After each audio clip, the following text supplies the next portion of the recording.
Hello student, स्वागत है आप सभी का सारन गुरु के डिजिटल प्लेटफॉर्म पे। मैं गौरव सिन्हा, आपका केमिस्ट्री टीचर। जैसा कि पिछले हमने कई वीडियो में देखा हुआ है कि हम क्लास 12th का फर्स्ट चैप्टर यानी कि सॉलिड स्टेट ठोस अवस्था पढ़ रहे हैं। तो पिछले कई लेक्चर्स में हमने ठोस के बारे में जाना था, ठोस के जो प्रकार होते हैं यानी टाइप्स ऑफ सॉलिड्स के बारे में हमने पढ़ा था। उसमें हमने यूनिट सेल को भी पढ़ा था, क्रिस्टल लैटिसेस को पढ़ा था। आज हम लोगों का जो टॉपिक है वो है क्रिस्टल सिस्टम। तो क्रिस्टल सिस्टम हम लोग देखते हैं कि क्रिस्टल सिस्टम हम लोग बोलते किसको हैं। तो ये जो क्रिस्टल सिस्टम है, ये सबसे पहले हम लोग देखें कि इसको हम लोग क्लासिफाई कैसे करेंगे। एक सिस्टम का मतलब क्या होता है कि एक तंत्र है। तो ये कैसा तंत्र है? तो वो तंत्र जो हम लोग एक व्यवस्था कर रहे हैं। किस तरह का व्यवस्था कर रहे हैं, किसके आधार पर व्यवस्था कर रहे हैं, तो देखते हैं। On the basis of edge length यानी किनारों की लंबाई और एंगल यानी एज लेंथ और एंगल के बेस पे हम लोग क्रिस्टल सिस्टम को जब बांटते हैं तो क्रिस्टल सिस्टम हमारा आता है 7 टाइप का। कितने टाइप का? 7 टाइप का आता है। किनारों की लंबाई तथा कोनों के आधार पे क्रिस्टल तंत्र 7 प्रकार के होते हैं। ठीक है। पहला इसमें आता है क्यूबिक, दूसरा आता है टेट्रागोनल, तीसरा आता है ऑर्थोरॉम्बिक, चौथा आता है मोनोक्लिनिक, पांचवा हेक्सागोनल, छठा रोम्बोहेड्रल और सातवां ट्राइक्लिनिक। अब ये साथ ही क्यों? तो जब आप अभी अगले स्लाइड में आप देखेंगे तो आपको पता चलेगा कि जब हम एंगल और एज लेंथ की बात करते हैं तो उसके आधार पे हम लोग 7 तरीके से ही इसको क्लासिफाई कर सकते हैं। ये हमारा क्रिस्टल सिस्टम है। इसमें हम लोग देखते हैं कि यहाँ क्यूबिक, ठीक है। तो क्यूबिक में हम लोग देखेंगे कि क्यूबिक में क्या कंडीशन है। तो क्यूबिक का कंडीशन होता है A = B = C। That is यहाँ एक हमने यूनिट सेल बनाया या क्यूब बनाया, इसका जो लेंथ है उसको हमने मान लिया A, इसका जो ब्रेथ है इसको हमने मान लिया B, और जो इसका हाइट है H है इसको हमने मान लिया C। उम्मीद है ये बात समझ में आ रहा होगा कि as length A = B = C ये याद रखना है और एंगल याद रखना है। अब आप देखेंगे कि क्यूबिक अगर स्ट्रक्चर है तो A = B = C। आपने क्यूब में भी पढ़ा होगा कि क्यूब में लेंथ, ब्रेथ और हाइट क्या होता है? इक्वल होता है। अब बात करते हैं कि इसका जो एंगल होगा ये 90 डिग्री का होगा, यानी अल्फा = बीटा = गामा = 90 डिग्री। अब ये अल्फा बीटा, तो अल्फा बीटा आप पिछले वीडियो में देखे होंगे कि जब एक्स एक्सिस वाई एक्सिस के बीच में जो एंगल बन रहा है उसको हमने नाम दे दिया था अल्फा। वाई एक्सिस और जेड एक्सिस के बीच में जो एंगल बन रहा है हमने उसका नाम दे दिया था बीटा। और एक एंगल और बचेगा, कौन? तो ये हो जाएगा एक्स और जेड के बीच में, तो हमने इसका नाम दे दिया था गामा। इस फिगर में देखते हैं, ये अगर हमारा एक्स एक्सिस के लॉन्ग है, ठीक है। तो जब ये एक्स एक्सिस के लॉन्ग होगा तो, और ये वाई एक्सिस के लॉन्ग कंसीडर करते हैं, ये वाई एक्सिस के लॉन्ग है, तो हमारा ये जो एंगल बन रहा है दिस इज अल्फा। ये वाई एक्सिस, ये एक्स एक्सिस, और ये हमारा एक एंगल है गामा, ये जेड एक्सिस, ठीक है। तो ये एक्स और वाई के बीच में जो एंगल बन रहा है दिस इज अल्फा। y और z के बीच में जो एंगल बन रहा है वो एंगल हो गया बीटा। और आप देखिएगा कि z और x के बीच में जो एंगल बन रहा है दिस इज गामा, ठीक है। ये तीनों एंगल कितने कितने डिग्री का होगा? तो अल्फा = बीटा = गामा = 90 डिग्री। आसान है आपको समझना कि बस आप जिस रूम में बैठे हैं, जिस क्लासरूम में बैठे हैं, एक कॉर्नर को पकड़िए और उस कॉर्नर पे आप देखना स्टार्ट कीजिए कि उसके बीच में कितने डिग्री का एंगल बन रहा है। अगर आपका रूम क्यूबिक है या रेक्टेंगुलर है तो भी उसमें जो एंगल होगा वो एंगल 90 डिग्री का ही होगा। तीन एक्सेस आप देखिए, एक जो कॉर्नर होगा उस कॉर्नर पे, यानी कि इस वाले कॉर्नर पे, इस कॉर्नर पे आप देखेंगे कि कितना एक्सेस आके मिल रहा है, तीन ही एक्सेस। तो जिस तरह से तीन पिलर आपके पास आके मिलेंगे एक कॉर्नर पे, उसी तरह से आप अपने रूम को कंसीडर करिए और यूनिट सेल को देखिए। तो इनके बीच में जो एंगल हो रहा है, इनके बीच में जो एंगल हो रहा है, यहाँ पे देखेंगे इनके बीच में ये जो एंगल बन रहा है ऐसे, एक एंगल ऐसे और एक एंगल बनेगा ऐसे। यही केस आप हर एक जगह पर देखिएगा, तीन ही एंगल बनेगा, ऐसे ऐसे, यहाँ भी तीन ही एंगल बनेगा।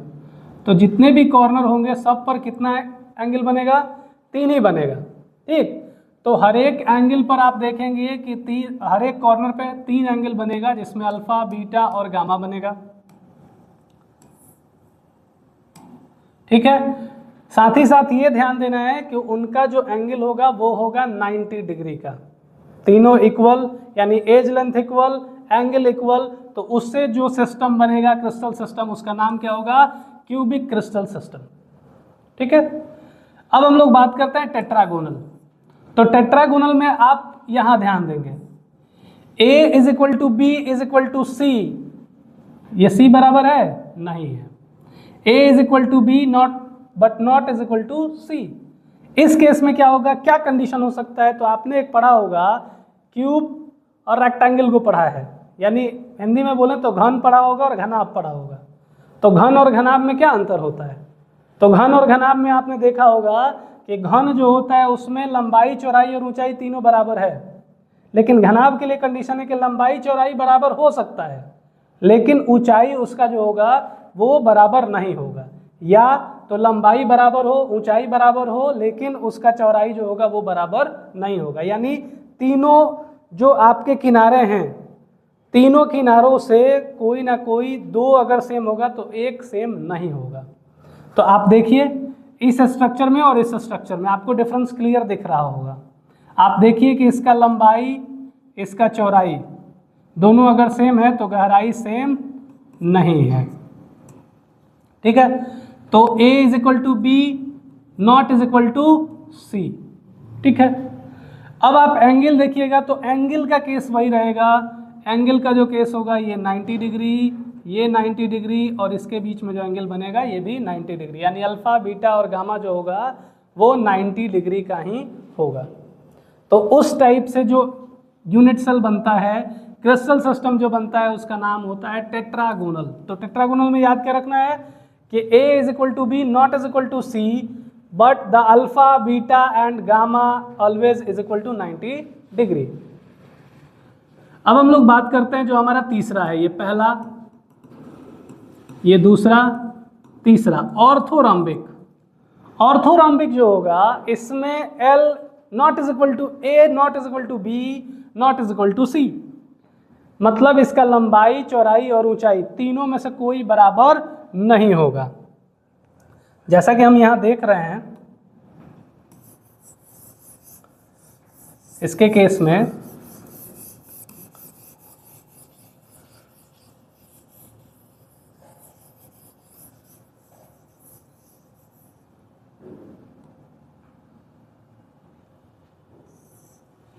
ये हो गया लंबाई।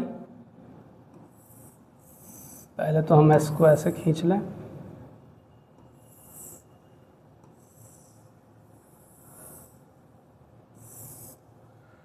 ये आपको दिख रहा होगा 3D जब हम बना रहे हैं तो। एक मिनट,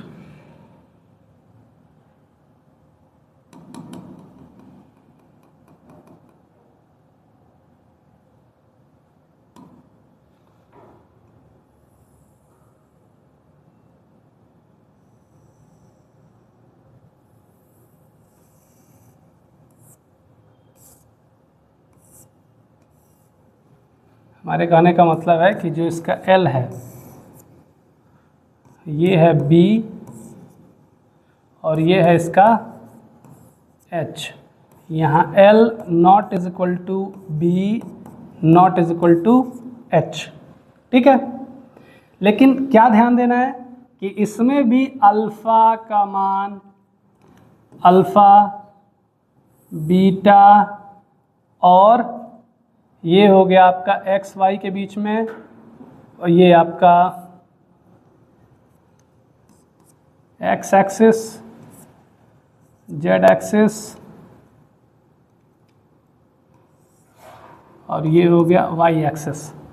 तो ये हो गया एक्स और वाई के बीच में अल्फा, ये जेड और एक्स के बीच में गामा, और आपका ये एक एंगल बनेगा, एक एंगल ये बन जाएगा,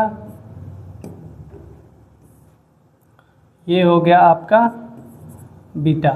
तो ये तीनों एंगल में जब आप देखेंगे तो तीनों एंगल जो होगा वो 90 डिग्री का ही होगा। तो 3 केस जनरेट हो रहा है।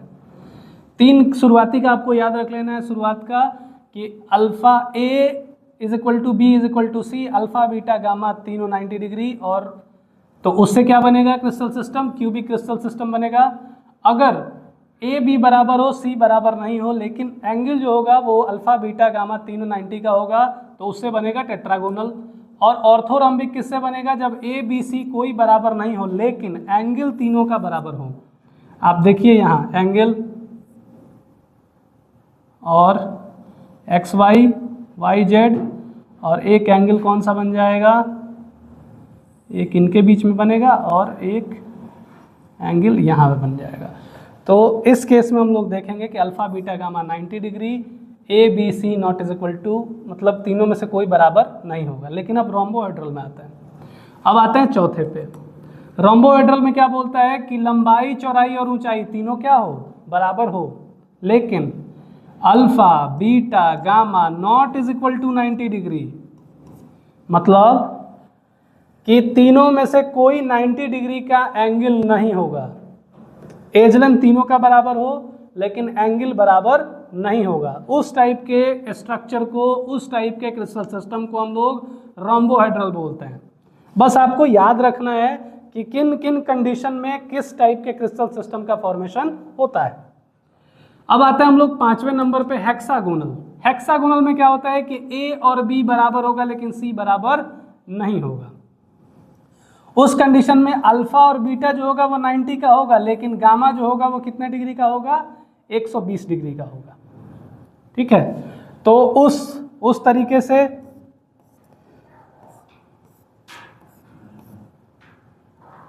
इस तरह का बनता है। इसमें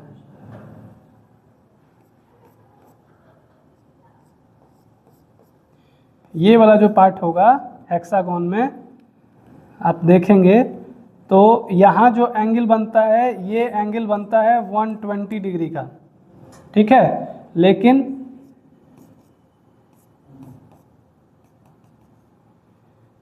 ये वाला जो एंगल होगा, इस तरीके से इसका स्ट्रक्चर हम लोग बनाते हैं। तो हेक्सागोन में आप अरेंजमेंट देखेंगे तो ए और बी, ए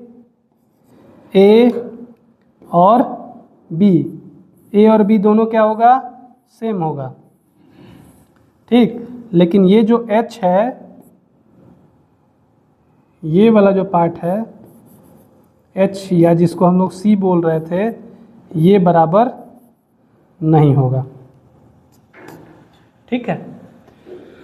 तो वैसा स्ट्रक्चर, वैसा क्रिस्टल सिस्टम जिसमें ए और बी बराबर हो, सी बराबर नहीं हो, उसको हम लोग हेक्सागोनल बोलेंगे। साथ ही साथ ये ध्यान देना है कि A alpha is equal to beta is equal to 90 degree, यानी कि दो जो एंगल है वो 90 डिग्री का होगा, लेकिन तीसरा एंगल जो होगा वो 90 का नहीं होगा, ऐसा कंडीशन नहीं है। कंडीशन ये है कि वो 120 डिग्री का होगा, 120 डिग्री सेल्सियस डिग्री का होगा। क्लियर। अब हम लोग बात करते हैं छठा, 6 मोनोक्लिनिक। मोनोक्लिनिक में क्या कंडीशन है कि ए बी और सी तीनों में कोई इक्वल नहीं होगा, एज लेंथ तीनों में से किसी का बराबर नहीं होगा। साथ ही साथ alpha is equal to gamma is equal to 90 degree, alpha और गामा जो होगा वो 90 डिग्री का होगा, लेकिन बीटा जो होगा वो 90 का नहीं होगा। अब 90 का नहीं होगा तो ऐसा नहीं है कि वो 120 का होगा, 90 का नहीं होगा, वो हो सकता है कि 100 डिग्री का हो सकता है कि 105 डिग्री का हो, लेकिन 90 का नहीं होगा। तो उस टाइप के स्ट्रक्चर को हम लोग बोलते हैं मोनोक्लिनिक और इस टाइप के सिस्टम को मोनोक्लिनिक क्रिस्टल सिस्टम बोलते हैं। क्या कंडीशन है? तो ए बी सी तीनों में से कोई इक्वल नहीं होगा। Alpha is equal to gamma is equal to 90 degree, beta not is equal to 90 degree. Triclinic अब आते हैं। ट्राई क्लिनिक बहुत आसान है आपको याद करना। इसमें अल्फा बीटा गामा तीनों में कोई बराबर नहीं होता है, ए बी सी कोई बराबर नहीं होता है। उस टाइप के स्ट्रक्चर को, उस टाइप के क्रिस्टल सिस्टम को हम लोग बोलते हैं ट्राई क्लिनिक क्रिस्टल सिस्टम। अब हम लोग देखते हैं इसका कि ये तो इसके प्रॉपर्टी हो गए। क्यूबिक का प्रॉपर्टी क्या है? ए बी सी इक्वल होता है, अल्फा बीटा गामा 90 डिग्री का होता है। एग्जांपल देख लीजिए, आयरन, कॉपर, NaCl, NaBr और डायमंड। टेट्रागोनल में देखते हैं। टेट्रागोनल में A B, A is equal to B not is equal to C, alpha beta gamma is equal to 90 degree, SN, SNO2, MnO2 और NH4Br। ऑर्थोरॉम्बिक में देखते हैं ए बी सी कोई इक्वल नहीं होगा, बट अल्फा बीटा गामा तीनों 90 डिग्री का होगा। Iodine, KNO3, rhombic sulphur. Rhombohedral में आते हैं तो रोम्बोहेड्रल में ए बी सी तीनों इक्वल होंगे, लेकिन अल्फा बीटा गामा में से कोई भी 90 डिग्री का नहीं होगा। यहाँ कंडीशन लगा दिया गया है कि 90 डिग्री से क्या होगा हमेशा, लेकिन 120 डिग्री से छोटा होगा। BiAl2O3, NaNO3 और KNO3 इसके एग्जाम्पल्स हैं। हेक्सागोनल में आप देखिए तो हेक्सागोनल में A is equal to B not is equal to C, A is equal to B not is equal to C, but alpha beta का, अल्फा और बीटा जो है वो 90 का, लेकिन गामा जो है वो 120 डिग्री का है हेक्सागोनल में। ग्रेफाइट, जेरेनो और CDS इसका एग्जाम्पल होता है। मोनोक्लिनिक ए बी सी कोई इक्वल नहीं, लेकिन alpha is equal to gamma is equal to 90 degree, लेकिन बीटा जो होगा वो क्या होगा 90 डिग्री से ज़्यादा होगा। ठीक है, not is equal to alpha gamma but greater than 90 degree. Sugar हो गया, सल्फर हो गया और बोरेक्स हो गया। ट्राई क्लिनिक में आते हैं तो ट्राई क्लिनिक में देखेंगे कि ए बी सी कोई इक्वल नहीं, अल्फा बीटा गामा कोई इक्वल नहीं और 90 डिग्री के बराबर भी नहीं। H3BO3, K2Cr2O7, CuSO4 और CuSO4.5H2O, जिसको ब्लू विट्रियोल बोलते हैं। अब हम लोग आगे देखते हैं कि अब इसी के बेस पे ब्रेविस लैटिसेस का फॉर्मेशन होता है, जिसको किया किसने? तो अगस्त ब्रेविस थे, उन्होंने क्या किया कि एक ज्योमेट्रिकल स्टडी किया और ज्योमेट्रिकल स्टडी के बेस पे बताया कि जो 7 टाइप के क्रिस्टल सिस्टम हैं, इन 7 क्रिस्टल टाइप के सिस्टम से कितने पॉसिबल वेरिएशंस यानी कि कितने यूनिट सेल उसमें आ सकते हैं। अगर वो क्यूबिक है तो उसमें कितने पॉसिबल यूनिट सेल हैं, यूनिट सेल के कितने टाइप उसमें पॉसिबल हैं। तो इस तरह से जब इन्होंने कैलकुलेट किया तो पाया कि जो 7 क्रिस्टल सिस्टम है उसमें 14 क्रिस्टल सिस्टम पॉसिबल है, जो नेचर में देखने को मिलता है, जिसको हम लोग नाम से जानते हैं ब्रेविस क्रिस्टल सिस्टम के नाम से, जिसको हम लोग ब्रेविस क्रिस्टल सिस्टम बोलते हैं या ब्रेविस लैटिसेस के नाम से जानते हैं। 14 याद रखना है, वही 7 क्रिस्टल सिस्टम से 14 जो है वो पॉसिबल यूनिट सेल है। देखते हैं कैसे। यहाँ पे देखिए कि जब ये क्यूबिक यूनिट सेल बनता है, क्यूबिक क्रिस्टल सिस्टम बनता है। क्रिस्टल सिस्टम कौन कौन था? क्यूबिक था, टेट्रागोनल, हेक्सागोनल, ऑर्थोरॉम्बिक, मोनोक्लिनिक, ट्राइक्लिनिक और ट्राइगोनल और ट्राइक्लिनिक। 7 टाइप का हमने पढ़ा था। इन 7 में आपको याद रखना है कि जो क्यूबिक क्रिस्टल सिस्टम है इसमें यूनिट सेल जो होते हैं वो कौन कौन टाइप के यूनिट सेल बनते हैं। तो पहला यूनिट सेल है कि प्रिमिटिव इसमें देखने को मिलता है। प्रिमिटिव आपको याद होगा कि वैसा यूनिट सेल जिसमें पार्टिकल्स का अरेंजमेंट सारे कॉर्नर्स पे होते हैं, केवल और केवल कॉर्नर्स पे, तो उसको बोलते हैं हम लोग प्रिमिटिव और सिंपल यूनिट सेल बोलते हैं। क्लियर। इसी क्यूबिक में बॉडी सेंटर्ड यूनिट सेल का भी फॉर्मेशन होता है। यानी बॉडी सेंटर्ड का मतलब क्या है कि वैसे यूनिट सेल जिसमें पार्टिकल्स का अरेंजमेंट सारे कॉर्नर्स पे और साथ ही साथ बीच बॉडी में होता है। बीच बॉडी मतलब यूनिट सेल के एकदम बीचों बीच बॉडी ये पार्टिकल्स को लटकाया हुआ है या अरेंजमेंट वहाँ पाया जाता है। तो वैसे यूनिट सेल को हम लोग बोलते हैं बॉडी सेंटर्ड यूनिट सेल। इसके बाद इसमें फेस सेंटर्ड यूनिट सेल भी पाया जाता है। तो फेस सेंटर्ड यूनिट सेल के बारे में ये चीज़ पता है आपको कि पार्टिकल्स का अरेंजमेंट सारे कॉर्नर्स पे होता है और साथ ही साथ सारे फेसेस पे होते हैं। तो फेस कितना होता है, कॉर्नर कितने होते हैं, तो कॉर्नर किसी यूनिट सेल में 8 कॉर्नर और फेस जो होते हैं वो 6 फेस होते हैं। तो यहाँ पार्टिकल्स का अरेंजमेंट सारे फेस पर और सारे कॉर्नर्स पे होगा। यानी एक क्यूबिक क्रिस्टल सिस्टम में 3 टाइप के यूनिट सेल पाए जाते हैं, प्रिमिटिव, बॉडी सेंटर्ड और फेस सेंटर्ड। अब टेट्रागोनल में आते हैं तो टेट्रागोनल में जो है वो प्रिमिटिव पाया जाता है और बॉडी सेंटर्ड पाया जाता है। यानी इसमें 2 पाया जाता है, इसमें 3 यूनिट सेल पाए जाते हैं। हेक्सागोनल में केवल और केवल एक ही टाइप का यूनिट सेल आपको देखने को मिलेगा और वो भी यूनिट सेल कौन सा होगा, सिंपल और प्रिमिटिव यूनिट सेल देखने को मिलेगा। ठीक है। ऑर्थोरम्बिक की अगर हम बात करें तो ऑर्थोरम्बिक में प्रिमिटिव में मिलता है, बॉडी सेंटर्ड में मिलता है, फेस सेंटर्ड में मिलता है और साथ ही साथ बेसिक फेस सेंटर्ड या हम लोग इसको बोलते हैं इंड सेंटर्ड। हम लोग इंड सेंटर्ड के नाम से इसको पढ़े हैं।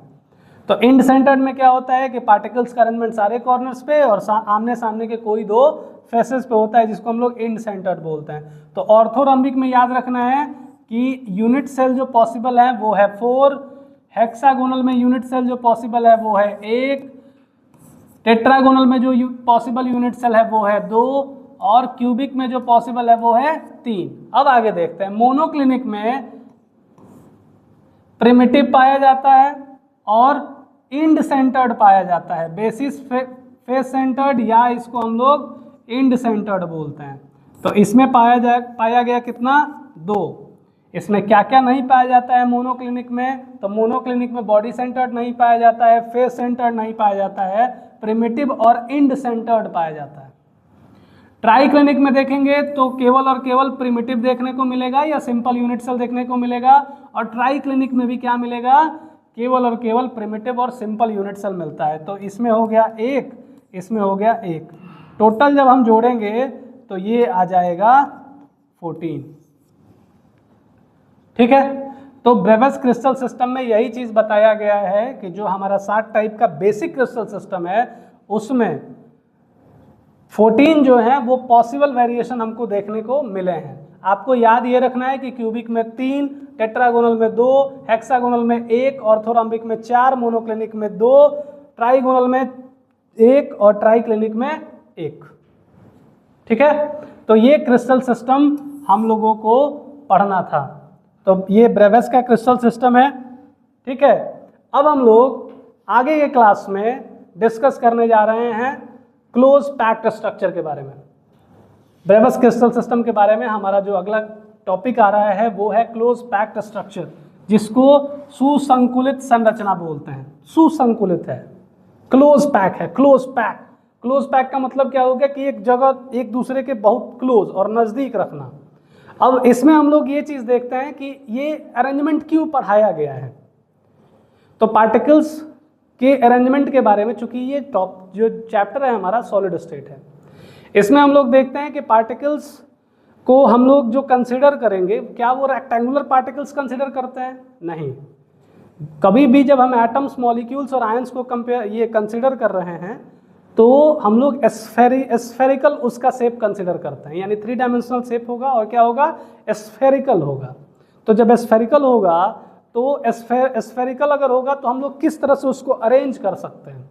तो जब हम अरेंजमेंट की बात करते हैं, कितना क्लोज होगा, इंटरमॉलिक्यूलर डिस्टेंस उसका क्या होगा, उसके कोऑर्डिनेशन नंबर क्या होंगे, किन एक्सेस पर, यानी कि हम लोग किस डायमेंशन पे उसको अरेंज करते हैं, ये सब बात हम लोग पढ़ते हैं क्लोज पैक्ड स्ट्रक्चर में। ये आपको ध्यान रखना है कि जो पार्टिकल्स होगा उसको हम लोग कंसीडर कैसा करते हैं, तो पार्टिकल्स को हम लोग स्फेरिकल शेप में कंसीडर करते हैं। तो जब स्फेरिकल शेप होगा तब हम उनके अरेंजमेंट के बारे में डिस्कस कर रहे हैं। और ये हम लोगों को मेथड भी यहाँ से पता चलेगा कि हम कैसे पार्टिकल्स को किस तरीके से अरेंज करेंगे कि मिनिमम स्पेस में ज़्यादा से ज़्यादा पार्टिकल्स ऑक्युपाई करेगा। तो इसके लिए हम लोग देखते हैं कि क्लोज पैक्ड है, close packing in 1 dimension. 1 dimension का मतलब क्या है? 1 डायमेंशन का मतलब ये हो गया कि अलोंग एनी 1 एक्सिस, किसी एक एक्सिस पे। ये वर्चुअल बात है, ये एकदम से काल्पनिक है। एक एक्सिस पर हम लोग कंसीडर किसी चीज़ को, अगर उसमें हाइट है, ब्रेथ है, तो हम एक एक्सिस पर नहीं कर सकते हैं। लेकिन चूंकि पार्टिकल्स को हम लोग अरेंज कर रहे हैं तो किसी एक डायरेक्शन में जब अरेंज करेंगे तो हम लोग इसको साधारण रूप से बोल दे रहे हैं कि ये एक एक्सिस में है, एक ही अलाइनमेंट में है। तो जब एक अलाइनमेंट में है तो हमने बोल दिया कि क्लोज पार्टिकल्स का अरेंजमेंट किस में है, वन डायमेंशन में है।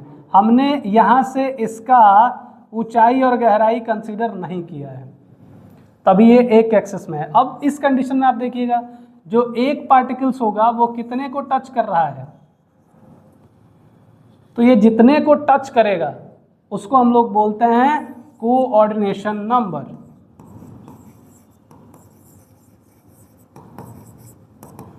कोऑर्डिनेशन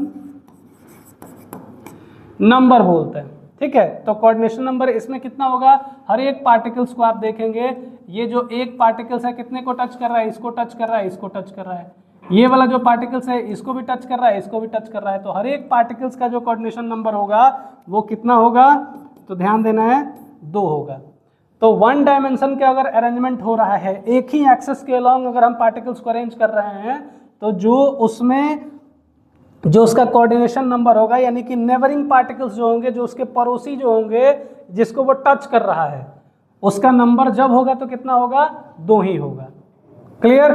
तो हम लोग उस टाइप के अरेंजमेंट को, उस टाइप के क्लोज पैकिंग को बोलते हैं close packing in one dimension. ठीक। अब हम लोग देखते हैं कि अब 2 डायमेंशन में अरेंजमेंट होगा। तो 2 डायमेंशन में कैसे पार्टिकल्स का अरेंजमेंट होगा, तो ये है एक्स एक्सिस, ये है वाई एक्सिस। जेड पे अभी हम नहीं जा रहे हैं, जेड एक्सिस जब हम 3 डायमेंशनल अरेंजमेंट की बात करेंगे तो उसके लिए अगले वीडियो में। लेकिन फिलहाल अब जब हम 2 डायमेंशन में बात करते हैं तो पार्टिकल्स को कितने तरीके से अरेंज किया जा सकता है। तो पहला जो अरेंजमेंट होता है वो होता है स्क्वायर क्लोज पैकिंग, और जो दूसरा अरेंजमेंट होता है वो होता है hexagonal close packing. Square close packing और हेक्सागोनल क्लोज पैकिंग। तो पहले हम लोग देखें कि ये क्या 2 डायमेंशन में है। तो यहाँ आप देखिए एक एक्सेस, कौन सा एक्सेस है, वाई एक्सेस, और यहाँ से ऐसे भी है, ये कौन सा एक्सेस है, एक्स एक्सेस। तो 2 एक्सेस में पार्टिकल्स का अरेंजमेंट है कि नहीं। पार्टिकल्स को पहला केस कि हम लोग कैसा कंसीडर कर रहे हैं, तो स्फेरिकल कंडीशन कंसीडर कर रहे हैं। तो एक स्फेयर जैसा हम लोग पार्टिकल्स को मान रहे हैं कि स्फेयर ही होता है। अब देखिए इस टाइप का अगर अरेंजमेंट होगा, ये कैसा अरेंजमेंट है, तो एकदम head to head arrangement particles का है। एक पार्टिकल्स उसके ऊपर दूसरा, उसके ऊपर फिर तीसरा, ऐसे पार्टिकल्स का जब अरेंजमेंट है, और इसके दाएं बाएं भी पार्टिकल्स अरेंज किए गए हैं। इसमें देख लीजिए, इसके ऊपर है, दाएं और बाएं दोनों हैं, ऊपर नीचे दाएं बाएं चारों तरफ से पार्टिकल्स घिरा हुआ है, चारों तरफ से घिरा हुआ है। यानी कितने इसके नेबरिंग पार्टिकल्स हैं, पड़ोसी पार्टिकल्स हैं 4। तो कोऑर्डिनेशन नंबर कितना हो जाएगा, 4। कैसे, तो ये जो बीच का सेंटर का जो पार्टिकल्स है ये कितने को टच कर रहा है, 1 2 3 और 4 को टच कर रहा है। आप किसी भी पार्टिकल्स को जब आप उठा के देख लीजिएगा तो ये कितने को टच करेगा, इसको टच करेगा, इसको टच कर रहा है, इसको टच कर रहा है और इसको टच कर रहा है। यानी पार्टिकल्स का जो अरेंजमेंट होता है ये, अब इसमें स्ट्रक्चर जो बन रहा है ये क्या बन रहा है, अगर सेंटर से हम इसके लाइन को ड्रॉ करते हैं तो आप देखेंगे कि बीच में एक स्क्वायर बन रहा है। पार्टिकल्स का साइज अगर सिमिलर है, एक जैसा है, और इस तरह का अरेंजमेंट है जिसमें एकदम हेड टू हेड अरेंजमेंट है, तो एक पार्टिकल्स 4 पार्टिकल्स को टच करेगा, और जो उसके पार्टिकल्स के सेंटर से अगर हम लाइन ड्रॉ करेंगे तो वो कैसा लाइन बनाएगा, तो ये बनाएगा स्क्वायर लाइन बनाएगा। आप देखिए ये जो लाइन आपको दिख रहा है कैसा लाइन दिख रहा है, स्क्वायर। इसीलिए हम इस टाइप के पैकिंग को बोलते हैं स्क्वायर क्लोज पैकिंग।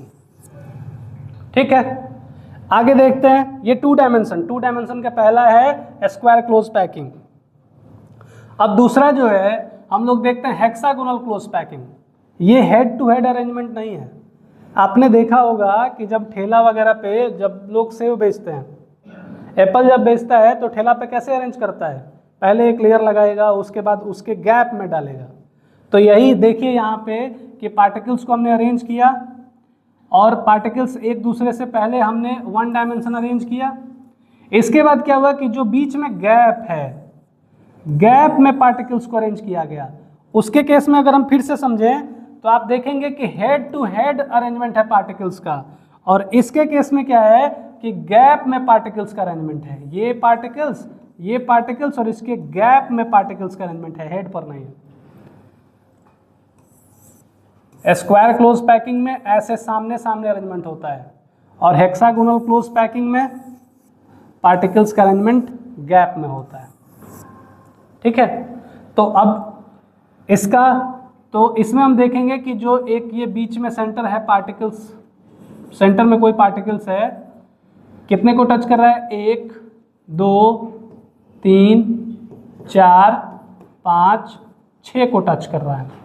ठीक है, तो 6 को जब टच कर रहा है यानी नेबरिंग पार्टिकल्स, जिसको हम लोग कोऑर्डिनेशन नंबर के नाम से जानते हैं, उसमें कोऑर्डिनेशन नंबर कितना होगा, 6 होगा। ठीक है, अब जब 6 कोऑर्डिनेशन नंबर हुआ तो अब सेंटर से अगर हम कोई लाइन को ड्रॉ कर रहे हैं, पार्टिकल्स के सेंटर से जब हम लाइन को ड्रॉ कर रहे हैं तो देखेंगे कि कौन सा लाइन बन रहा है, तो हेक्सागोन का फॉर्मेशन हो रहा है। ये रेड कलर से जो आप देख रहे हैं कि हेक्सागोन बना हुआ है। कोऑर्डिनेशन नंबर होता है 6 और लाइन क्या बनता है, जो ये इसका स्ट्रक्चर जो बनेगा वो हेक्सागोनल बनेगा। किस टाइप का है, तो ये भी आप देख लीजिए एक्स और वाई के एक्सेस में है, ये वाई एक्सेस ये एक्स एक्सेस 2 डायमेंशन में है।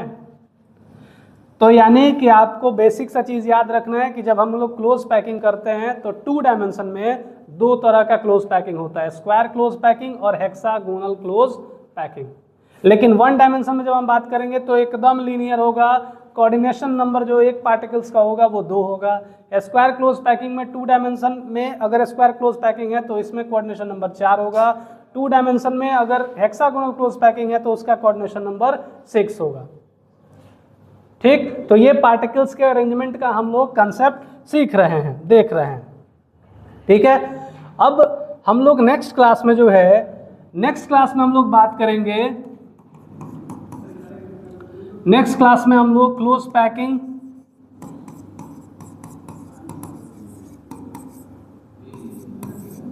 इन 3D।